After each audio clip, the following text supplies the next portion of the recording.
iende mbele. Atatoa. Jambo la pili, natamani ukiguswa utolee Mungu kitu. Toa ulete kanisani. Amen. Usinipe fedha yako ili uanze kusema anakula. Sitaki. Ndio maana sitaki nikufanye tajiri wako. Bwana Yesu asifiwe. Amina. Aliyefika Mathayo 15:8 aweze kanisomea kwa haraka. Tumebaki na dakika chache sana, kama 10 na tuongeza 6.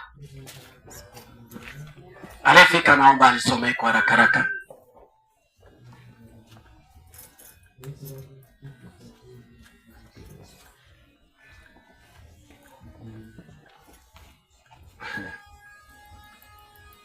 Damu ya Yesu.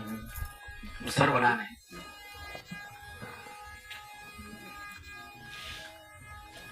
Wale wasomaji wangu wapo. Sitaki nisome ili useme mimi nimesoma.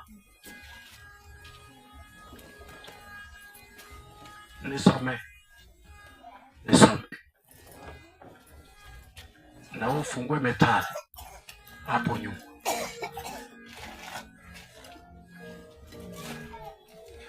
Aya, umeshafika hapo 15 mstari wa 8. Nisome. Wacha kuharibu. Aya, watu hawa. Soma. Watu hawa waniheshimu kwa midomo, ila mioyoni yao iko mbali nami. Umemaliza. Amen. Amina. Watu hawa. Hata watu hawa. Sisi hapa. Hebu rudia Biblia.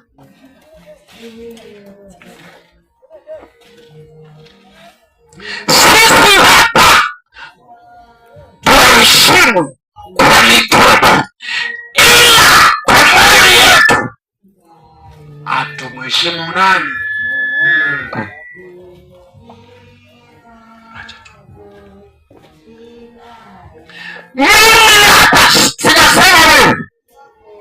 Mimi hapa ninahubiri habari za Mungu kwa mikono, lakini ndani ya roho hakuna huyo Mungu. Kwa Mungu ananieleza nisipende yeye kwa mikono, bali nimpende rohoni, ili nitakayotamka kinywani iwe ni kitu ya thamani sana. Nisipende tu kwa mdomo, bali pende wapi? Roho. Mimi hapa, wewe hapo, sio hawa. Sio nini? Hebu soma hiyo yako inasema je, Mathayo. Hiyo Mathayo yako inasema. Hebu soma hapo kwenye Mathayo kidogo. Maana inawezekana hii yangu na ya huyu wewe ni tofauti. Mathayo 15:18. Maana hili ndilo jambo ambalo linatuumiza sana. Kusema Bwana Yesu asifiwe sio tiketi ya kwenda mbinguni. Hiyo ndio kupenda nini? Kwa mdomo hiyo. Bwana Yesu asifiwe hiyo. Amen. Kusema Yesu anaweza kupitia midomo. Rohoni hakuna chochote. Aliye na chochote Yesu ndani yake, hata kidonolewa tu kidogo, anajaribu kuvumilia. Anaanza kutafakari haya yanaendaje. Haya, hebu nisome hiyo yako. Unaharibu. Sema mimi hapa ninamheshimu. Sema hivyo. Mimi hapa namheshimu ila mioyo yao iko mbali nami. Sana kama umeokoka. Kila ulikenda kila Jumapili unaenda wapi? Kanisani. Bwana amekuja kwa ajili ya walokole. Maana wao tayari wamejitoa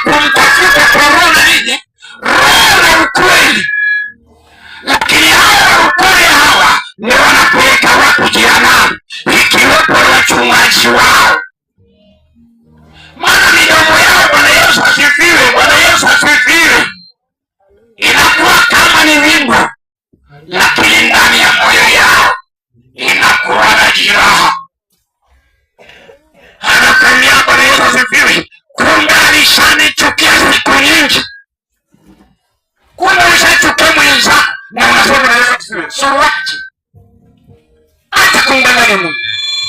Danganya mwanadamu. Amina.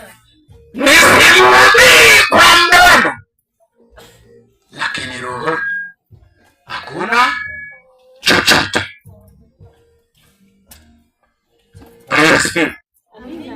Nenda kwenye Mithali 18 haraka ili uone kwa nini inayosababisha na haya madhara ya ulimi ama ya kinywa ni mauti, ni dharau.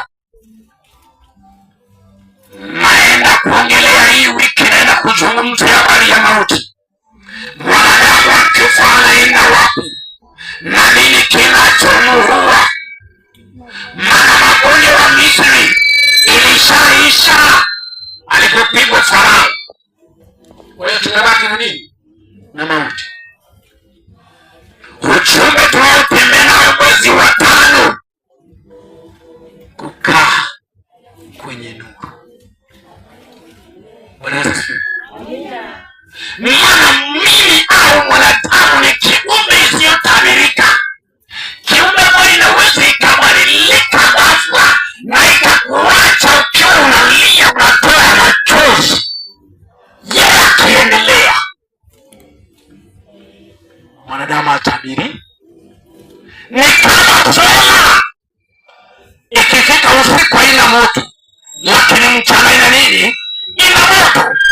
Anabadilika katika hiyo namna, anabadilika katika hiyo njia. Lazima tuache tupende Mwenyezi Mungu, tupende kusudi la Bwana. Hata mtumishi Moses Magembe alipokosoa itikadi ya shirika aliyokuwa nao, waliona kama nini kama mtakatifu, na alitangaza popote pale, popote pale. Na mimi naomba unitangaze, unitangaze tu, lakini ukumbuke hata kama utakuwepo, nikijua ukweli nitabaki nikitangaza nini? Ukweli. Haifai nikutane na wewe, ninayekutana na wewe mara moja kwa wiki, hata katikati ya wiki hauji, hadi nisikuonyesha tena. Wewe tumia misuri ya kusaidia, ukitumia vibaya nitakuumiza. Nimekuwa nikimuuliza Mungu, kwa nini kila siku unanipa vifungu, wengine wanakosa cha thamani cha katikati ya wiki? Ndiye akaja akaniambia, kuwa na ujumbe mmoja utembeze kwenye nini? Kwenye wiki hiyo mzima ama kwenye mwezi mzima. Hili yule ambaye hakuja leo, kesho akija atafanya nini? Hataupata. Na uzuri wake ni moja, hajaandika kwenye kifungo kimoja, ameandika kwenye vifungo tofauti tofauti. Kama Yesu anakaa ndani yako, utawale popote pale. Utawale popote pale. Mithali 18:20. Utawale. Na hata kama mtu anakuwekea mpaka, umejia mpaka ni yangu, mimi navuka naenda ngapi? Anaikuweka mpaka mpaka anajisumbuka tu, ajue anachofaa. Hata mimi wakati nimekuja hapa niliwapewa na wengine, wapendwa wengine, wanaambia sioni kama unaenda kukaa pale, bwana nipakane mno, hautapata hata mtu huyu hata mmoja. lakini naamini kabla nifike kwenye ile jengo aliyeanza akavunjwa moyo akaondoka. Yeye alikuja kwa ajili ya watu, yeye hakuja kwa ajili ya nani? Kwa ajili ya Mungu. Anayekuja kwa ajili ya Mungu, hata kama unabaki mtu huyu mmoja, omba Mungu. Hili wewe ukae hapa ukae ukijua kwamba nimeomba mtu mmoja mlimani mwaka mzima. Nikiwa namuuliza naenda wapi, naenda kufanya kazi wapi?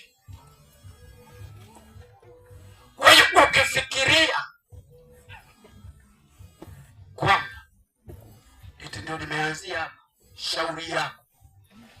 Ningeanzia hapa, kila ambacho Bwana anafanya asingekuwa anafanya nini? Anafanya.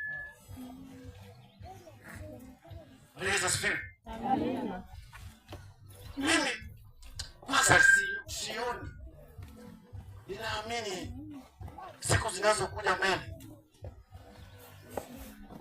tunaenda kwa wingi zaidi hapa.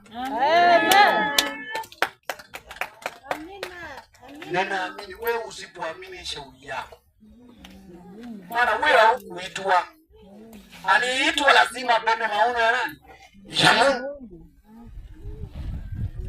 Kama wewe usikina uelewe, kuna mtu anaelewa pale kwenye mtandao. Na wakati wa hao mtandao wanakuwa sehemu kubwa sana kusapoti huduma yako uzidi wewe.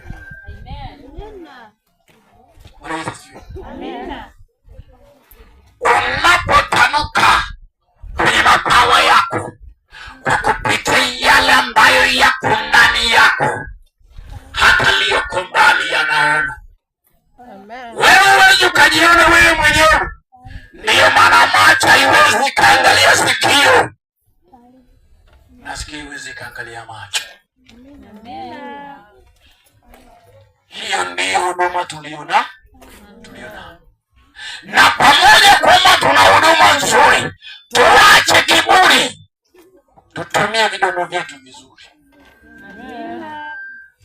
Na wewe unayeliza mtu machozi, haina shida, Mungu yupo.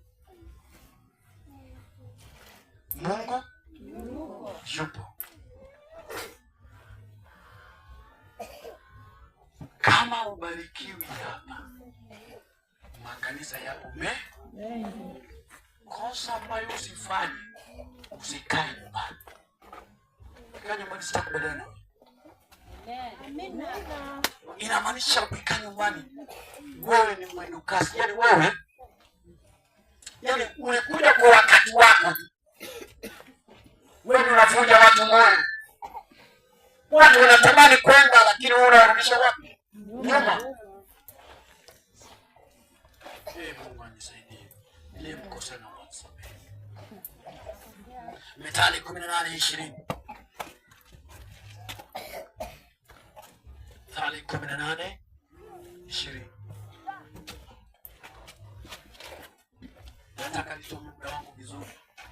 Maana asilimia kubwa wanatoka wapi? Mbali. Ili wapate muda mzuri wa kufanya nini? Wa kurudi. Tumbo la mtu litajazwa matunda ya kinywa chake, atashiba mazao ya midomo yake. Mbona unasoma Biblia kama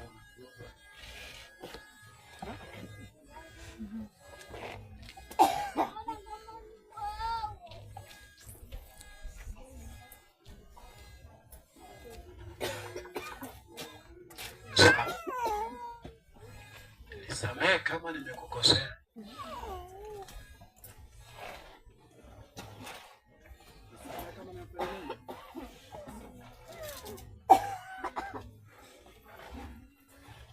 Sikupenda nikukosea.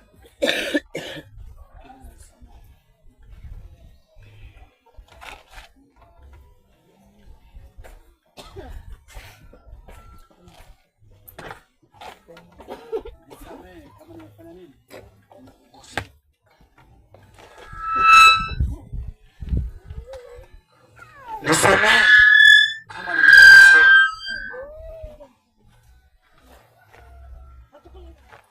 Sikupenda nikukosea. Bwana Yesu asifiwe. Amina. Sikupenda. Rudia hicho kitabu. Methali 18:20-21.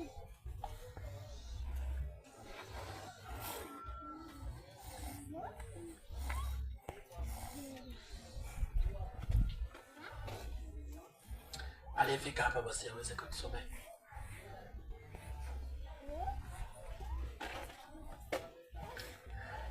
Mithali 18:20 inasema, tumbo langu litajazwa matunda cha kinywa changu, atashiba mazao ya midomo yangu.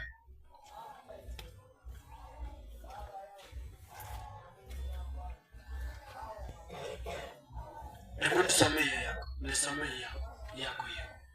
Soma. Usiogope, soma. Ina maana ukiogopa unaogopa Mungu wako.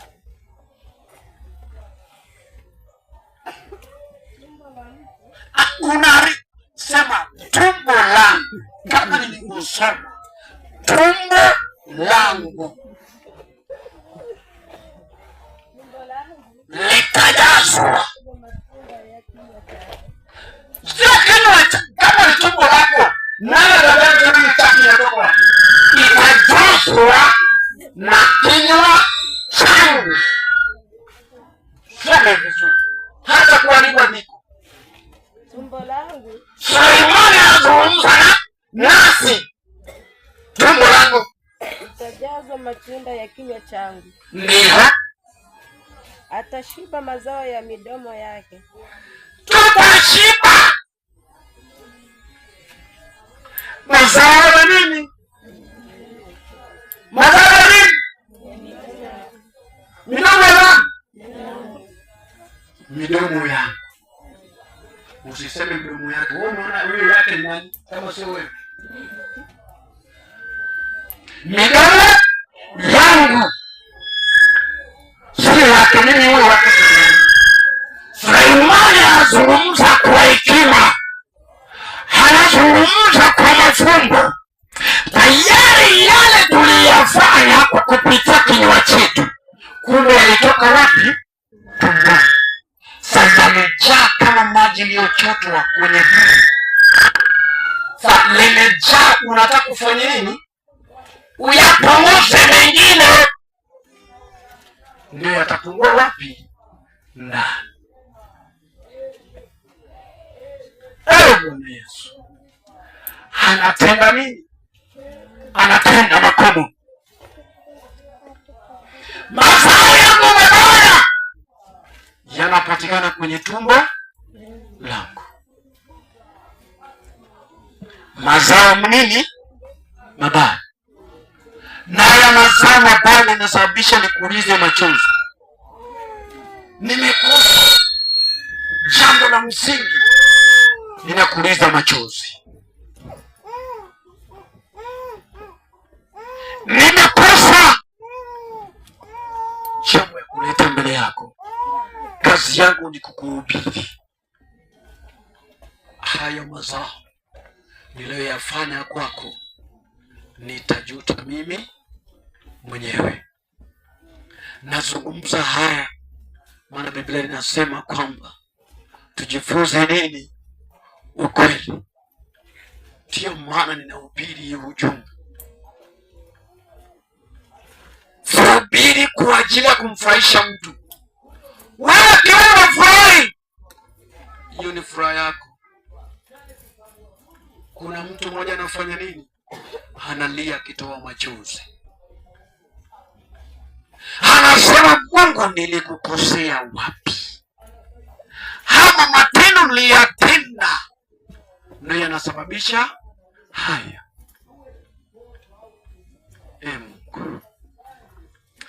Mungu hatu rehemu.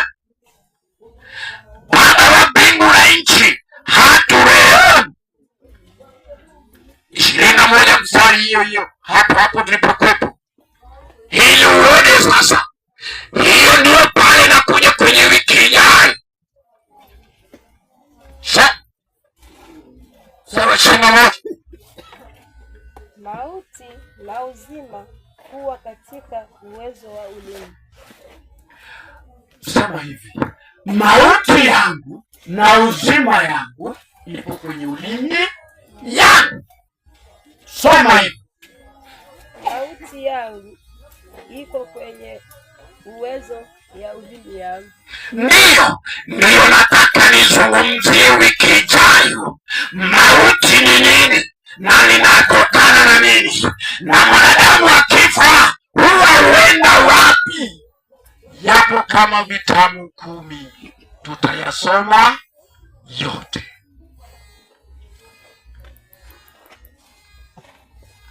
Si ulimi ndio imeleta nini? Mauti. Na ulimi sio imeleta uzima. Tunakuja kujifunza yote. Tunakuja kufanya nini? Kujifunza yote.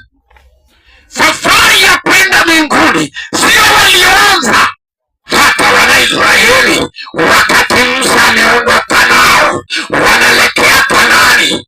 Musa hakufika nao, waliokuwa katikati ya hiyo safari ndio walifikisha watu wapi?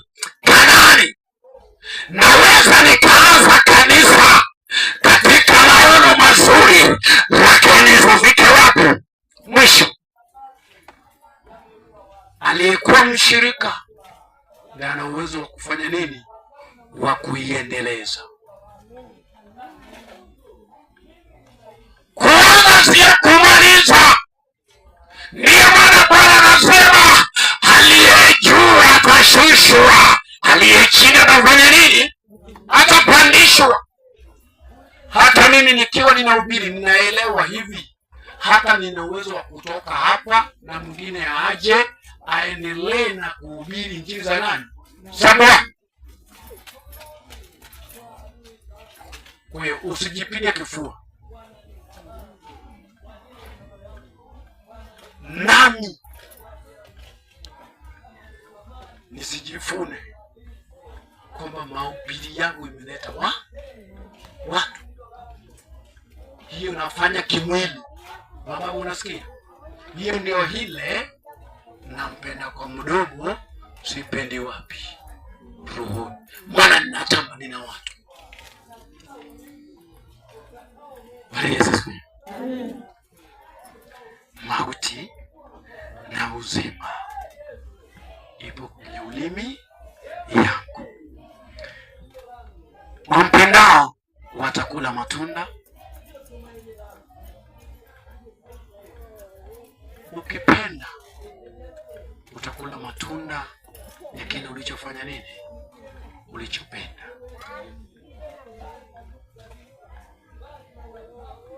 Inauma ukisoma kwenye Yohana 14:16, Yesu anasema yeye ndiye njia ya uzima na nini? Na ukweli. Lakini hapa huyo Roho Takatifu anazungumza na Suleimani akisema inayosababisha mwanadamu awe mbali na Mungu, inayosababisha mwanadamu awe mbali na Mungu